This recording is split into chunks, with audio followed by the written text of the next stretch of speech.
Good afternoon, Aradhana Lal. You're here with us from Lemon Tree Hotels, where you're the VP for Brand Communications and Sustainability. What's exciting for me is that diversity is seen as part of sustainability in your hotel group. Before we discuss that though, I want to share my knowledge of your hotel, you or your hotel group. You applied in 2016, and I think it's fair to say that the whole panel was blown away by what you'd achieved in terms of the diversity of your staffing. Absolutely extraordinary.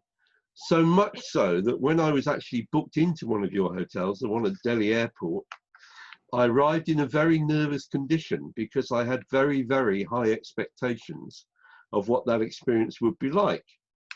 So I arrived and a very charming young man came out and helped me with my bags. And it wasn't until there was an issue about which were my bags and which were somebody else's that I realized that this person was deaf. Wow. But I have to tell you, the service, that was one of the best ever check-ins I've had anywhere in the world. And it just demonstrates that with good management, you can actually offer a really good service. So I wanted to begin the interview by just saying thank you, not only for applying for the award, but also for fulfilling everything that I could have expected for the reasons that we gave you the award back in 2016. So it's a real pleasure to be able to talk to you today. Do you want to just start maybe, Al, by telling us something about the Lemon Tree Group, where it came from, what it does? Absolutely. Happy to be here today. Good afternoon, good evening. Lemon Tree is a company that's going to be 18 years old in September this year. We started in 2002. And the group today has 81 hotels with more than 8,000 employees and more than 8,000 rooms actually. What's interesting is that we are spread throughout India, and we also started our journey outside India with Dubai and with Bhutan, these two countries. Otherwise, everything else is within India. These hotels are all in the mid-market category. So we've got Lemon Tree Premier, Lemon Tree Hotels, Red Fox Hotels. And about a year back, we acquired the Keys Hotels brand. So there's Keys Prima, Keys Select, and Keys Light. We launched our own brand outside the mid-market space in what is known as the upscale space, which is called Aurica. So there are a total of 7 brands that we have across the country. The work that we've been doing in inclusion, this started in 2007, so it's been about 13 years, and it was very early in the journey of the company. The company was just being formed, the brand was being formed and growing. The interesting part is that it started as an idea of an experimentation. It was a what-if question, like what would happen if we hired people with disability? The answer that the HR head gave was, I don't know, I can try. So it literally started as a trial, which is what makes it very interesting, because he went in with an open mind, not knowing if it would be a success or it may turn out to be a failure. We had no idea. So that journey started pretty early, 13 years ago, and we worked with speech and hearing impaired colleagues at the first point. And we just took 2 people. It started very, very small. And the things that we learned very quickly was that when you take a person who's differently able, what you have to understand as a team member or as a manager or as a company even, is how best to communicate and how best to engage with that person, given whatever disability that person has. So if it's a speech and hearing impaired person, it stands to reason that we'll have to learn something called the sign language. And in India, it's called the Indian Sign Language. So our HR colleague learned very quickly that we must get this arranged, that people in the team should learn this language and they will not speak in the spoken word and they will use the Indian Sign Language. That really made us start on the path well, I think. Today, after 13 years, it's really fabulous. Every member of our employee team, every member, including our chairman and managing director, all know sign language. We speak English, we speak Hindi, and we know how to use sign language. It's really good. We may not be perfect at it, but we know the basics. The managers and team members who lead teams with people who are deaf, their knowledge of ISL is even higher and even better. And we deliberately make sure they are trained that way. So it works nicely. So that was the starting point of the journey. As we went across the years, maybe it was 2 years later when there would have been about 20 or 25 people who were deaf, located at about 5 of our hotels across 3 cities. So we already widened it across hotels and we widened it across cities, is when the whole initiative was evaluated properly. And it was understood that there are many things working for it. The first thing was that these are people who had not been given a chance before. That's the way it was in India. And when they got this chance, they were very keen, very eager, and they wanted to give their best. It was like they had to prove something to somebody. Second thing we observed was that if we train them appropriately, if we give them the inputs in a way that they can understand, what does that mean? We should do it in Indian Sign Language, we should use videos, we should use role plays, so that they really get down to the nitty-gritties of the task and they understand. So suppose they have a housekeeping role, or suppose they have a role in the back area in the kitchen, depending on the tasks. So that was the other thing we learned. A third very interesting thing emerged in that evaluation, that the engagement levels of the other team members, people who were without disability, those engagement levels also went up because they felt a sense of pride, a sense of satisfaction that I'm working with people who are different, who no one gave a chance to before. I can teach them, I can guide them, and many times I learn from them. This is how our team members feel. And we know this because when we participate in the Great Place to Work survey, we do this every year. In that survey, when these questions were asked of our team members, that why do you like to keep working in Lemon Tree Hotels, they gave two answers. One was about growth and quick career progress. And the second was about feeling proud and satisfied that they work in a company that is so inclusive. And that's when they said that I teach them, but I also learn from them. I think that kind of engagement, if a company can get, we are home, basically. I can say many more things, but I'll pause here so that I can have you ask me a question. Thank you. To some extent, you've answered some of my other questions, but I'd like to just probe a bit, I guess. Who had the first idea? Because at one level, to a lot of senior management, this is going to seem crazy. It's hard enough running hotels. Why take on this extra burden? The idea came from the person who founded the company, from our chairman and managing director. His name is Pathu Keswani. He was, in fact, looking at the whole business model, whether it had to do with the way the hotels were designed, whether it had to do with the services we offered a guest in a Lemon Tree hotel, whether it had to do with the way our menus were designed, what kind of food were we serving, did we have only one coffee shop or did we also have a bar, these kind of questions. So in this process, when he was looking at HR and saying, what can I do to make things different, interesting, what new things can I try? That's when he asked the question that what will happen if we hire people with disability. So just to check, because I think what you just said is really interesting. He was looking at the whole hotel and asking himself what would make his hotels different and interesting. Yes. Which kind of predisposes you. If you start life with that kind of view, it's going to predispose you to go towards diversity, isn't it? I think it's like a precursor. Yes, I know what you're saying. It is. Yeah, and diversity in many things. Diversity in design, diversity in people, diversity in just concepts and ideas, all kinds of diversity. Because actually reflecting on that experience, I mean, I'm not saying this rudely, but I was actually a Red Fox property that I stayed in Delhi. And I've obviously stayed in loads of airport hotels over the years. But actually, it didn't even feel like an airport hotel. It felt like a proper city centre style hotel. It was a very different, and I have to say from a guest perspective, a much more relaxed and enjoyable environment, even though the aircrew were checking in, which is normally the kiss of death for that experience, because they do it so often, it's just for them a routine. But it did feel different, and I can't really say why, but it did feel very different. So I think his strategy worked. But the other critical part of this, it seems to me, is your HR person, who didn't suck their teeth and say, oh no, I don't think we can do that, but clearly had a can do, let's try, let's see what we can do attitude. Is that typical of the company? Does that go across departments in your company? I would imagine. So I'm part of the founding team. I have been here for these 18 years, and my role initially was sales and marketing. And today it is marketing and sustainability.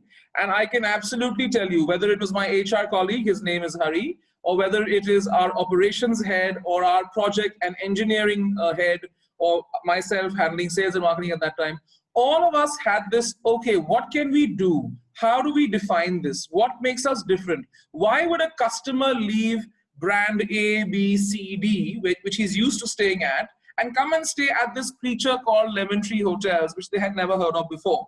I'm talking about 18 years ago or 15 years ago.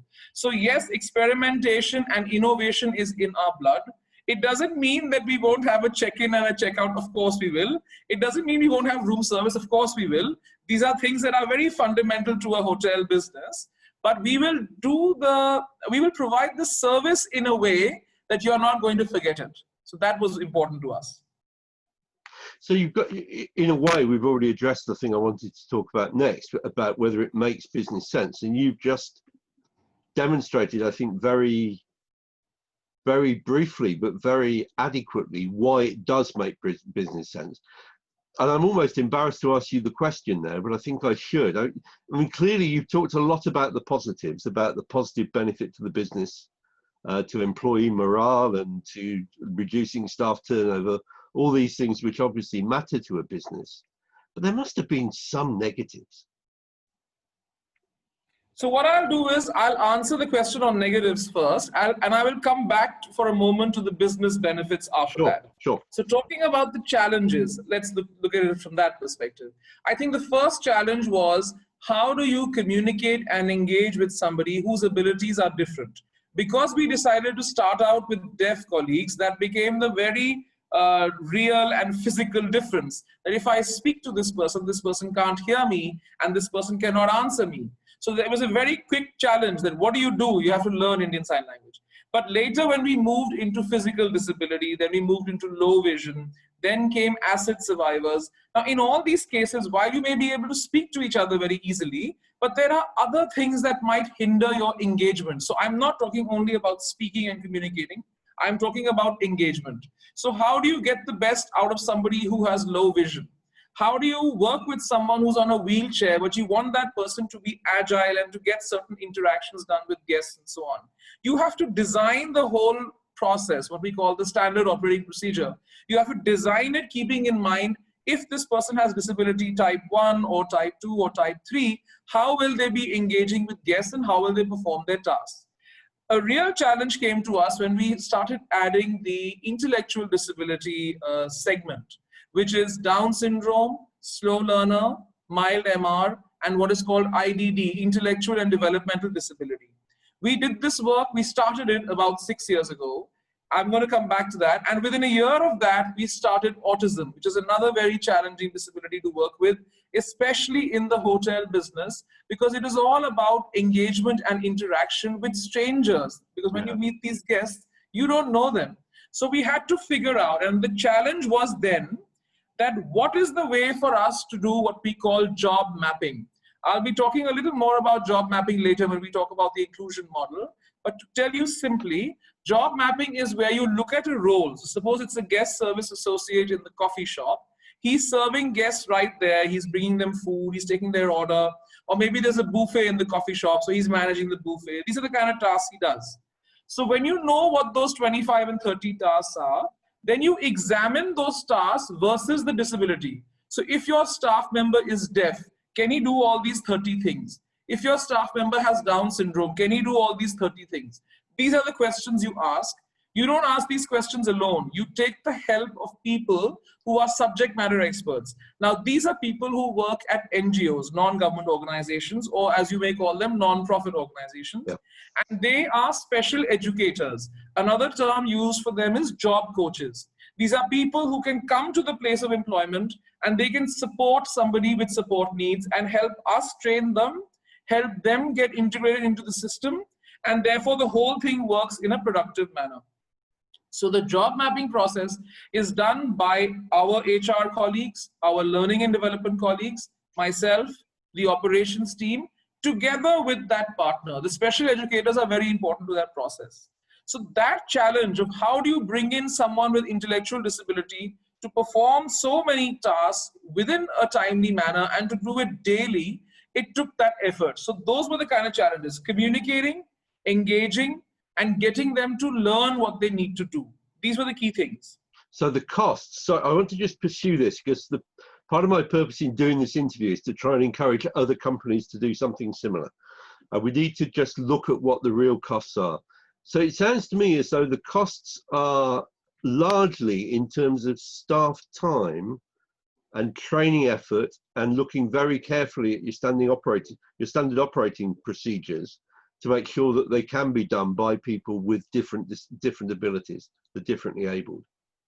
Yes. So what I want to say about the standard operating procedures is, see, in the end, if the guest is coming to have breakfast in the coffee shop, the buffet must be set up and the buffet must be replenished.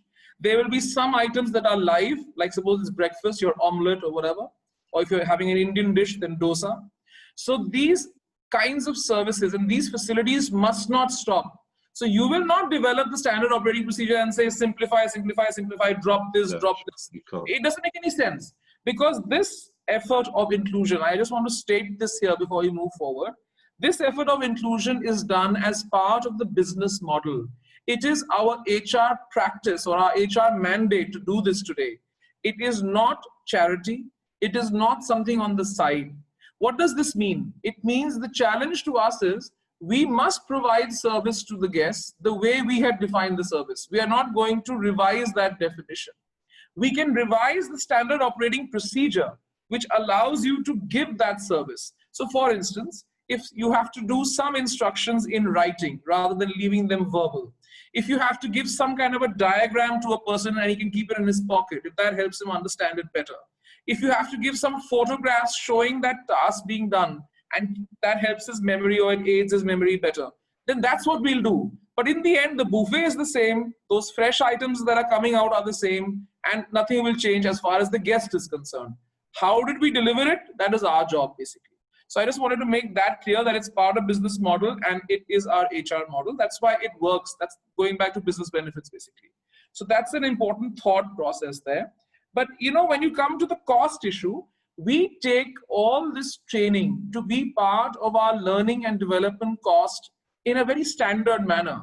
If you ask us, what's your budget for the learning and development costs for people with disability? I have no answer, actually. The only thing I can tell you that yes, we spent so many thousands of rupees over the year or whatever to hire Indian Sign Language interpreters, because in their case, they are freelancers and they'll have to be paid. But in the case of the discussions and the dialogue with our partner NGOs, they have a common goal like us. They are already training the youth. They are doing that part. They have a commercial model for that. Then they need that youth to get a job. So it's very important that they have an alliance with a partner like us. So those are strategic partnerships. We don't pay them anything. They don't pay us anything. So that really works nicely because you have a common goal. Yeah, I was just thinking back to my experience. And as I left actually in the morning, I was on a very early flight and I left early. I suddenly realized that all along the very long corridor in this airport hotel, about every 75 meters, there's a little shelf with a pot of pencils and a pad. And I remember smiling to myself as I came by and thought, that's how you do it, isn't it? That's how you enable a guest to communicate with someone who is deaf, who won't have learnt the sign language. And actually it's that simple. It is. You just have to think of little solutions. It's like that. Some solutions these things are not expensive, are they, as solutions? It kind of cost you much to put up all those small shelves, and actually they look quite charming as you walk down a otherwise very dull corridor. And no disrespect to your hotel, but it's an airport hotel. They are dull places inevitably. Can we maybe talk first then about the consumer response to this? Is that a problem, or do most people respond in the way that I did? Just to, I went away with a really warm feeling about your hotel and thinking, I actually can't wait to get back to another one of these. And let's face it, I was staying in a Red Fox. I wasn't in one of your more upmarket hotels. It's one of your basic hotels, but it was a charming experience. Yeah, it's the economy brand. You must try Lemon Tree Hotel and Lemon Tree Premier. And when you get a chance in Udaipur, the new upscale brand called Aurika. So firstly, talking about consumers, I'm so happy to hear what you had to say today. I didn't know that you had that experience. And that's really wonderful. I want to say about consumers. For this, I need to go back a little bit into the culture in India. No rush. You tell the story.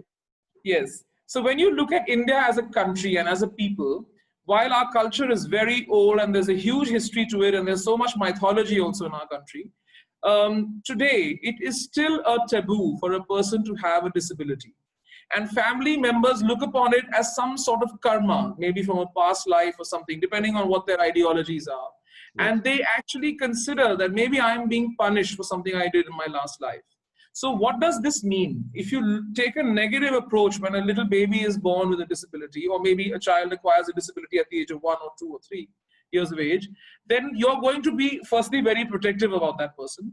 And secondly, you may not want that person to go out into society. You may not want people to know and comment. So one of the big issues in the country is that people with disability don't get enough of a chance to get educated, to get trained, to get skilled. When will they come and work? I mean, I don't know. It's a very big question. So if that's the culture of the country, that means the consumers who come and stay with us, they also belong to the same culture eventually. Sure. But very, very interestingly, in all these years of this initiative, we have never experienced a highly negative response. What we have seen from a first-time guest is a bit of surprise. Sometimes the surprise is higher, sometimes the surprise is lower. But that surprise within half a minute to a minute turns into a positive response right there. I don't know what happens to that person. You said you got a warm feeling. I think that's what happens to them. And when they realize that this person is actually trying to do their best and he's a proper employee of the hotel and he's providing a service, so he's part of the bell desk or he's part of housekeeping or he's part of the coffee shop. And when you actually get the service, now obviously the job is of Lemon Tree Hotels to train them. If we just put them out there and they don't know how to do their task, they will be frustrated, their manager will be frustrated, and most certainly the guest will be frustrated. So we are a bit careful about how we train them and how much we put them in the front. They have front of the house jobs, but we support them a little bit by colleagues, by buddies, by partners. The other thing is the way we've designed our services, whether it's a coffee shop, a front desk, even in housekeeping, though in housekeeping you have to work separately on different floors, is that there are other team members around. So if we are all trained that if we ever see a deaf person or an autistic person or a Down syndrome person spending more than a minute or two is all right, spending more than that with the guest, we realize that there is some communication issue going on over there and that there is a need for support. So any other team member or manager will jump in quickly, and we've also trained everyone to jump in very elegantly. It's not to say, oh, you don't know anything, move. It's not like that at all. It is like, okay, what's up? Can I help you with something? We may even ask the employee that, can I help you with something? Or you ask the guest, you can kind of do it parallelly. And it comes out very neatly. It doesn't look jarring or anything. So we are all trained to handle that situation so that at no point does the guest feel, oh dear, now how do I communicate what I want right now? So that's an important thing. Now coming to the service quality, what we have found is that yes, errors will happen, but then errors will happen with people who don't have disability also. Absolutely. The question is, yeah, indeed. The question is, when that error occurs, can you salvage it just before it occurs? So suppose the wrong dish has been brought out. Somebody wanted a pasta, you got him a rice dish, suppose. Now, can the manager or some other team member realize that, no, this is the wrong dish? And as the boy or girl is approaching the table, maybe he's able to stop him on the way. So then that's good. You already recovered it before it occurred. But then you'll have to explain the delay because the wrong dish came out, now you need the right dish and all of that. The second is the error occurs, it takes place. Then how quickly can the manager or the supervisor get there, apologize, and then say, may I sort this out for you? It works out. It actually works out. We've never received a complaint saying that because this person had a disability, he screwed up my entire service. No one has ever said it. They may give feedback that, maybe if you could just give him some more support or something like that, they'll say, which is human, which is all right. Positive feedback. It's not, yeah. No, it is very striking. I mean, the old rule about service is absolutely right. Things will go wrong, and it's much more important about how you fix it than it is about the fact that something's gone wrong. It's the fixing of it that people remember. It's what they take away. We call it recovery. In the hotel business, it's called recovery. It is the recovery that matters most. Yeah. Can I just ask you about possibly the most, I mean, I don't know much about this field at all. I'm way out of my depth really, but you talked about employing some people who've been the victims of acid attack, which is a horrendous thing. And we had a brief period of it being quite common in the UK, although not as common as it is in India. I mean, it just seems to me to be incredible that you can actually enable those people to get back the dignity of work. I'm just blown away that is possible for you. Do you want to add anything to what you've said about working with that particular group? Because they obviously have some very particular and special problems, including the psychological damage of having been attacked in that way. Absolutely. So you've hit upon the right point. The biggest and largest issue, which will remain for years and years, is the psychological damage. Because here's the fact. Acid attacks are done by people who are the closest to you. Yes. It's as scary as that. In most cases, it's got to do with a boyfriend or an ex-lover, or possibly even a husband, it depends. Sometimes it could be someone from the in-laws, it depends. Now, here's another fact which I find really bad when I say it, but it's true. Earlier, these attacks were being done almost exclusively on women. Do you know now that they are also done on men? And do you know now they're also done on children? And what would the reason be? Yeah, what would the reason be? When I tell you the reason, you'll be even more shocked. The reason is often to do with revenge, family revenge. So instead of, can you imagine, instead of taking out the revenge on that adult with whom you have the anger and the fight and the argument, you bring a child in the middle. So anyway, but I'm grateful that that's a very low number actually. So coming back to the ladies who work with us who are acid survivors, the first is the psychological impact. So we have trained and sensitized. Now, sensitization is another very important topic, and I'll touch upon it in the model again. It means just because our chairman and the leadership team understands why we should go for inclusion, doesn't mean 8,000 employees understand. So we have to spend time with them. We have to brief them. We have to sensitize them as to why are we doing it? What is each disability all about? How do you work with a deaf person? How do you work with an autistic person? If a person who's an acid survivor is part of your team, how must you engage with that person? So for instance, we are all trained not to ask, when did this happen? How did this happen? Why did this happen? Never, never, never. It's an absolute no. If that person becomes your friend and wants to tell you later that this is what happened to me, you are talking as friends. As a colleague, you're not asking anything of that person. Secondly, we have deliberately not assigned roles that are 100% front of the house. The reason is we may have understanding, we may train ourselves. How do we teach and train customers who may have walked into our doors the first time? And suppose there are children with those customers, how do we stop that person from reacting? We cannot stop them. So we feel that there would be more psychological damage on a daily basis. If I make such a person stand at the front desk, can you imagine the kind of responses they would get? Couldn't possibly do that. Yes, it's too difficult. So they are part of our housekeeping team. Their job is 75 to 80% back of the house. Little bit they will be on the floor and all that, but they can manage that much. There are some jobs that are people who handle the computer very well and they handle the phone very well. So they are part of our reservation team. That works out quite nicely. It's a private team, you're sitting in a private place and it works well. And that person is so good on the phone and they can make a good sale on the phone and all of that. Also, the guest will never even know that that person is an acid survivor. It's like that. So I think the psychological impact, keeping them in a task that allows them to work freely without feeling constrained and never asking them a silly question. I think it's just as basic as that. Thank you. I wanted just to explore that a bit. Can we then turn to the employees? And I guess there's two questions there. There's one about the differently abled who you are employing, and there's one about the others. Yes, Can we start with the differently abled? I mean, it's clear from what you said earlier that there's a big pool of talent there for you to employ. And I think if I remember rightly, you're up at about 20% of your staff across the hotels are now differently abled. Is that, if I remember that correctly?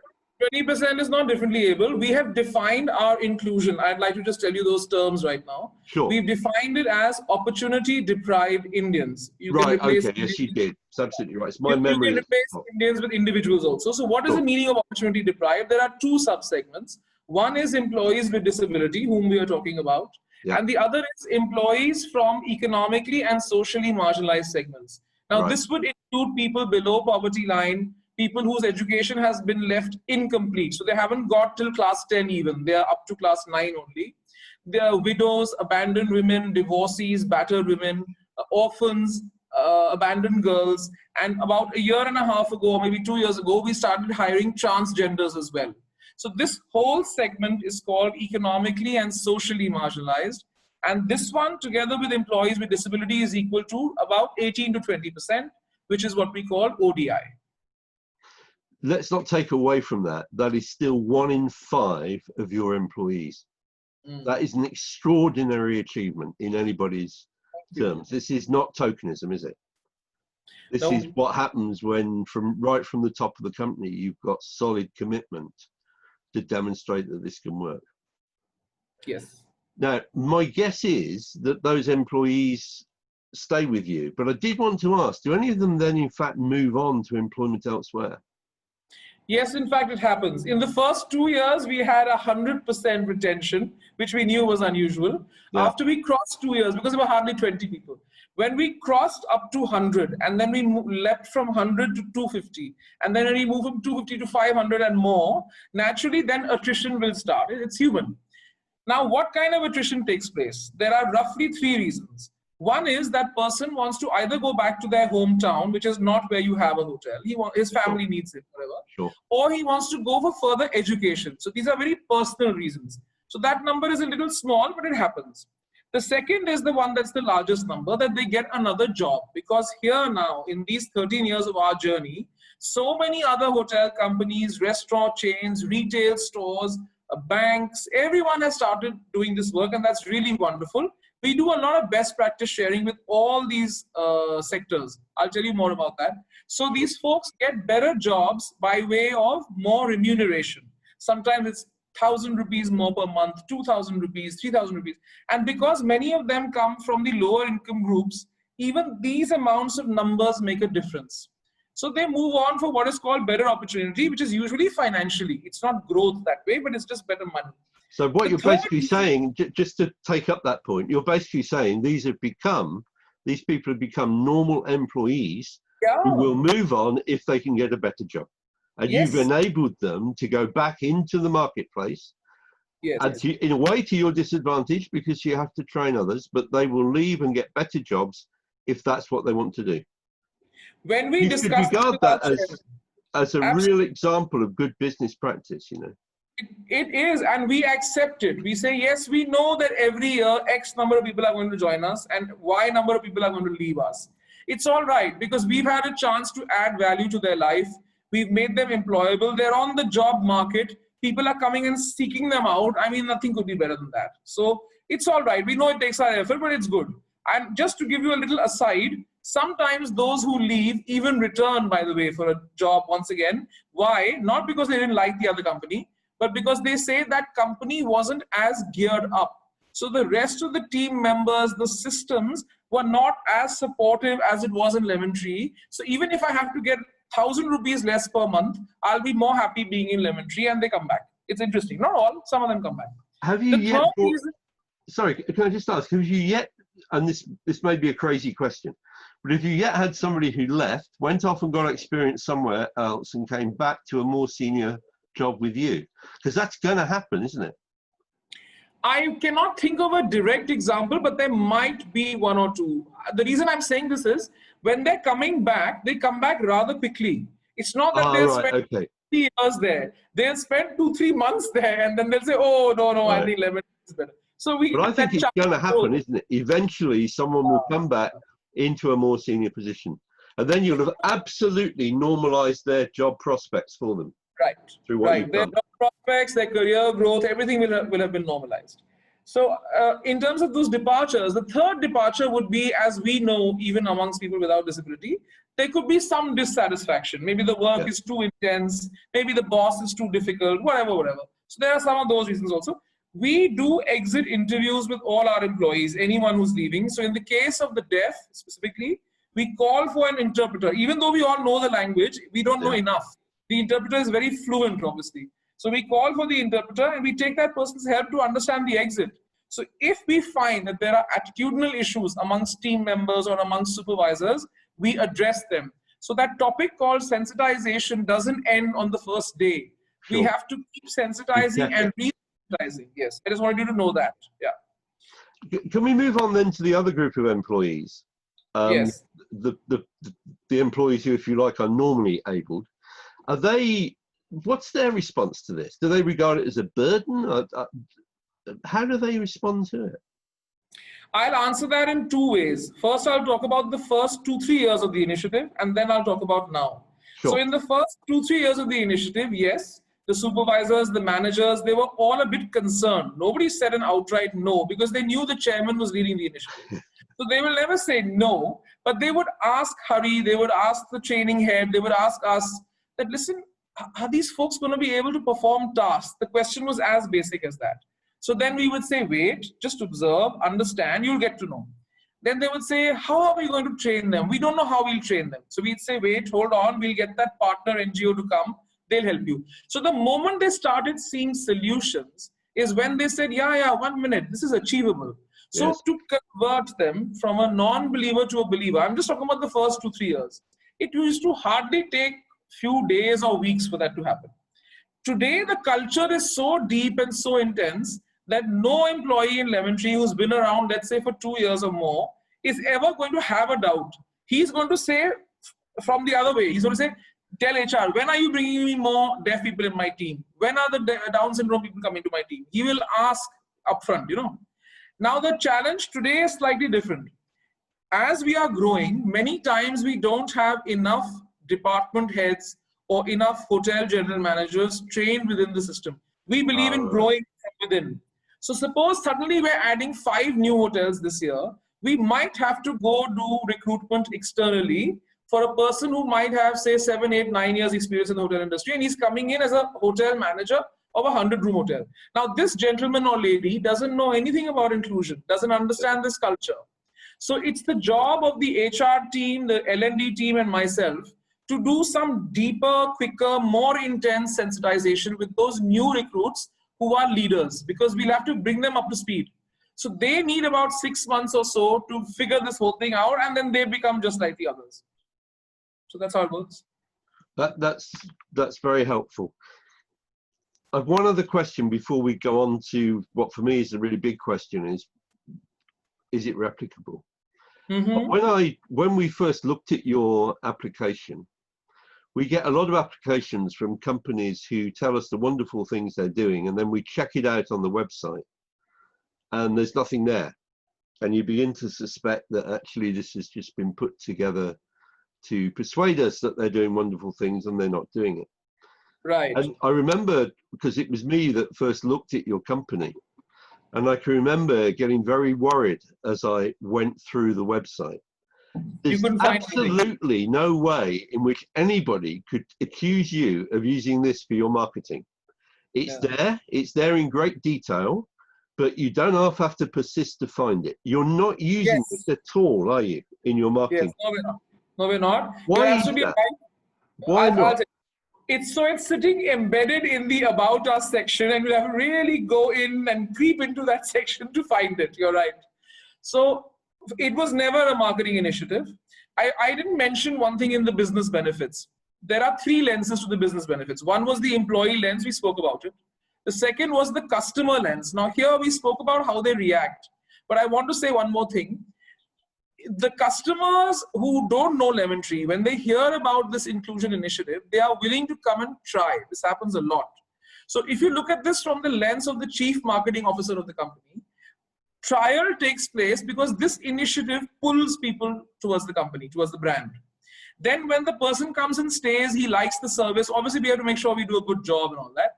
Then he wants to come back again and again. So loyalty is being built. The third aspect of the consumer lens is that he goes and speaks to others. So they will go tell their friends, their family, their colleagues. They will go right on TripAdvisor or Bookings or Expedia, and they'll put their feedback with proper details about how a person with disability helped them and did something for them. Now that kind of reason is a very big reason eventually to do it. We didn't start with that reason, but it's a big reason to do it. So what I want to say is that it's so obvious that whether you look at it from an employee lens or a customer lens or just a nation building lens, if as a corporate citizen, you wish to contribute to the nation, then by hiring people with disability, you are representing a slice of society inside your organization. You're helping someone live with dignity. You're helping them become confident and eventually independent. You spoke about how we normalize them for employment. So these things will obviously help the country as a whole. So that completes the whole loop on the business benefits. Actually, I wanted to just add that there. And then we can talk further. But let me just at the risk of provoking you, I feel the need to just prod you a bit on this. Yes. You slipped away very, very elegantly from my key question. Why don't you use it as part of your marketing? Okay, so I want to say we actually made a slight change in that. Firstly, we didn't want to use it as part of marketing because it was not supposed to be a tool in that sense. Sure. It was supposed to be a way of thinking. It was supposed to be a building of culture. And for that, we don't need to tom-tom it anywhere. But in the last 5-6 years, when we realized that it has added so much value to the life of our employees with disability, without disability, and it had begun to add value to our consumers as well, then we decided to use social media, not use it as a marketing line, but to use social media to share stories. We made it a storytelling process. So that's what we're doing on whether it's our Facebook, Twitter, Instagram, whatever. And only in February of this year, can you imagine, just before the pandemic, we made a short audiovisual, which is for 5 minutes. You've seen that audiovisual, which talks about the inclusion piece as well as the whole environment-friendly practices. We wanted to bring out the sustainability story finally. So if you call that to be marketing, then finally we're marketing. But it's a video on YouTube. That's what it is, basically.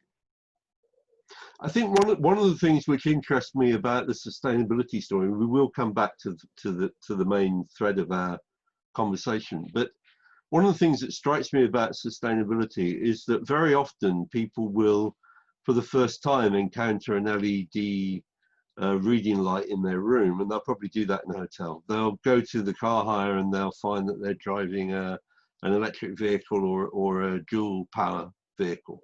Many of their first experiences, or they'll come across the aerated shower head for the first time in a hotel. And I think we sometimes forget the power of that in the hotel sector, particularly, of actually enabling people to experience it before they invest it in their own homes. And there's a kind of dimension to this, it seems to me, with the disability thing. I mean, for all you know, somebody who runs a pencil manufacturing business somewhere in, I don't know, in Calcutta, has been to your hotel, seen that it's perfectly possible to employ people with different abilities, and have therefore chosen to go away and see if they can do it in their business. And I just think that that is one of the things that hotels, because you have people as guests for a period of time, it's a kind of opportunity to spread those sorts of good practices. I don't think it's your responsibility to do that, but it kind of comes naturally with what you do. I just think that's an interesting thing about hotels and what they represent. It's happened. People have written to our chairman saying, I run so-and-so business, so-and-so industry. I have seen what you're doing here. I want to thank you for it. And I'm going to learn from your example and implement it. So they actually say it. Just to add to your point, we've been doing a lot of best practice sharing in these 13 years, but more specifically in the last 6-7 years, because a lot of companies, whether they are hotel companies, restaurant companies, retail chains, banks, entertainment companies, manufacturers, all kinds of people, have heard about us in different forums, and they've come forward and said, listen, can you tell us what you do and how do you do it? We want to see if we can replicate it in our organization. You wanted to ask that question about replication. And that's how we started sharing what we've been doing. We have them over for what is called a familiarization visit. They actually walk around the premises to see what are these people with different disabilities doing? How are they doing? What are the team members doing with them? How does the manager guide them? And they want to observe all of that. Based on that, we actually developed an inclusion model, which has a 7-step sort of process to it, which is a very broad model, which is what I thought we'll share today briefly. So it's very interesting how guests who stay with us and people outside also, thank you, that's the model, are wanting to know more. So if you look at this model, there are 7 steps in it really. And how it works is that no matter what industry you belong to, if you can walk your way through these 7 steps, doing the detailing exactly as you need for your industry. So what Lemon Tree does in a 3 or a 4-star hotel is very different from what a JW Marriott or a Taj or an Oberoi will do in a deluxe or a luxury hotel. It is very different from what a retail store chain is going to do in their retail stores. And most certainly it is different from what a bank might do. So if Barclays or ANZ or somebody wants to adopt these practices, they will not do what Lemon Tree does, but they can still follow this flow through of 7 pillars. It starts at the very top, which is about vision. If the vision comes from the leader of the company, which exactly is what happened in our case, and it gets cascaded to the leadership team, so about 25 or 30 of us in the corporate team, as well as the hotel managers in all our 80 hotels. So about 120 people who form the leadership team need to understand and share that vision. It's really important. The second aspect is to have a dedicated resource, which is myself and my HR colleague, because it takes a lot of work. You can't do this by doing it for an hour or two every day. It won't happen. You need to really dedicate yourself to it. Sensitization I spoke about earlier, that just because the leadership team believes in something, it doesn't mean that all 8,000 employees have imbibed that. It takes some briefing. It takes conducting of sensitization sessions, for which we need the help of our NGO partners and our special educator partners, and they come and help. So you're trying to tell them why we're doing it, and you're trying to teach them disability by disability, that if they had a team member who was deaf, or who was autistic, or who was on a wheelchair, how would you have to engage with that person so that things work smoothly? That's the idea. You're preparing the team. Job mapping also I referred to earlier. You take every role in the organization. You can compare each role to 5 or 6 different disabilities. And this is done by spending time on the shop floor and observing. So that special educator who works with, say, people with Down syndrome will have to come to our coffee shop and watch for the whole day. And they'll have to do this 3 or 4 times, looking at different times of the day, the busy times, the less busy times, to understand what is expected of a guest service associate. How does the team interplay with each other? If the team has deaf boys and girls and Down syndrome boys and girls, how will they work with each other? Can you imagine that? So it's a very interesting interplay. And therefore, that's how job mapping gets done. It's a very detailed process. The goal of job mapping is to say, role number 1 can be easily done by a deaf person or a person with Down syndrome. Role number 2 can be done by a deaf person, but it will be difficult for the Down syndrome person to do it because there's a certain intellectual capacity required, and so on and so forth. So you're looking for all the ticks in the process, and you're trying to find the ones that don't work, basically. And even those that work, it doesn't mean that person will perform all the 30 tasks that are part of that definition. There might be 3-4 tasks that we'll have to remove from the definition, the job definition, because that disability is coming in the way. The process of assigning a job is to make sure that the disability does not come in the way of doing the task. That's really quite important. So that's how it works. Then comes the partnership piece. I have referred to the NGOs already a number of times, and therefore it's important for us to build these partnerships across the company, because without that, it won't be possible for us to run something so complex and so detailed. The 6th pillar is about run traineeships and pilots, monitor them, review them. Don't try to go whole hog just on the first day, because you need a bit of a learning journey. So we have shared this with every hotel company that came to us. There were a few banks, few IT companies, entertainment business, saying go at it slowly. Choose those 3 or 4 disabilities, hire 2 people, 5 people, 10 people, learn the whole thing. And if you don't want to hire outright, first run the traineeship and then hire after that when they complete the traineeship. And the 7th pillar, I think, is crucial. And I think that's the purpose of your even having this dialogue with me, that whichever organization goes for inclusion, you can't just leave it as a few pilots in the corner of the company. It must be scaled up across the company and across the national presence of the company. So like we are present in 80 hotels in India, we must do this work in 80 hotels. So that's the whole thing. That's how this whole model works. It would be decent of me to explain why I did choose to do this interview. It was partly a sense of I had such a good experience in that Red Fox Hotel at Delhi Airport that I felt I wanted to pay back a bit for that. Thank you. And I still remember the young man who looked after me and was really quite amazing in the concern that he showed that I should both get the correct bags and that they would be there promptly in my room. And I had very little time to stay at your hotel. I came in late and I left early. It's interesting. I should never forget that employee. So I wanted, it's a bit of payback from me, I guess. But the more important reason, and the less indulgent one, is I just don't understand why more hotels don't do this. So for me, this is about the replication. And I'd like to thank you very much for giving so generously of your time this afternoon. For me this afternoon and for you this evening. Been very, very generous of you. And I wish Lemon Tree every success with this in the future. Thank you very much. Thank you very much.